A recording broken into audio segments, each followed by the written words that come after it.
Caption: আমি তোমাকে ভালোবাসি। এটা কখনো মিথ্যা ছিল না।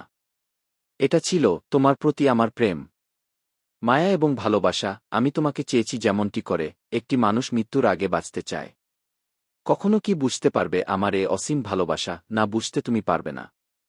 কখনো কি বুঝতে পেরেছিলে একটি মানুষের প্রতি মানুষের মায়া কিভাবে তাকে ধ্বংস করে? এগুলো যদি তুমি বুঝতে পারতে হয়তো কখনো ছেড়ে যেতে না।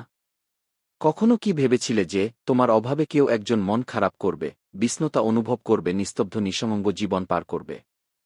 তুমি ভাবতে পারোনি তোমার অভাবে কেউ একজন হাতে সিগারেট নিয়ে তোমাকেই ভেবে যাবে। আমার হয়ে ও কেন আমার হলে না বলতে পারো কি নেই আমার? তোমাকে হারানোর ভয়, নিজের করে পাওয়ার অপেক্ষা, তোমাকে নিয়ে এ জীবন পার করে দেওয়ার আশা, স্বপ্ন, সব কিছুই তো ছিল। কেবলমাত্র তুমিই আমার ছিলে না। কি এমন ক্ষতি হতো তুমি আমার হলে? দিন কি কখনো রাত হতো না? সূর্য কি কখনো আলো দিত না? পাহাড় কি তার বুকের ঝর্ণা বন্ধ করে দিত?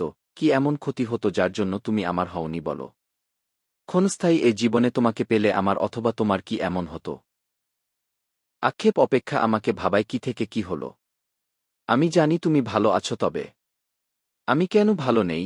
তোমার অভাবে কেমন জানি হয়ে গেছি। জানো, তোমাকে একদিন বলেছিলাম না যে তোমাকে হারালে আমি খারাপ হয়ে যাব? আসলেই আমি খারাপ হয়ে গেছি।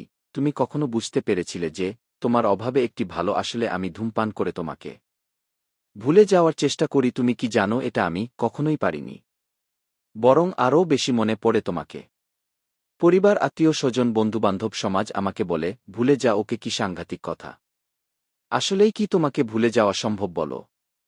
তোমাকে না আমি ভালোবাসি। ভালোবাসার মানুষকে ভুলে যাওয়া কি এতটাই সহজ বলো? যাকে ভালোবাসা যায় তাকে কখনোই ভুলে থাকা যায় না, বরং সবার সামনে ভুলে যাওয়ার নাটক করা যেতেই পারে, তাই না? আমার একটা কথা জানতে ইচ্ছে করে, কখনোই কি তুমি আমাকে ভালোবাসোনি? কই, আমি তো তোমার ভালোবাসার কমতি দেখিনি, বরং আমি দেখেছিলাম আমার প্রতি তোমার ভালোবাসা, সম্মান ও শ্রদ্ধা। হে প্রিয় মায়াবতী, আমি তোমাকে ভালোবাসি এবং ভালোবেসেছি, ভালোবেসে যাব আমৃত্যু এ দেহে যতক্ষণ আছে প্রাণ।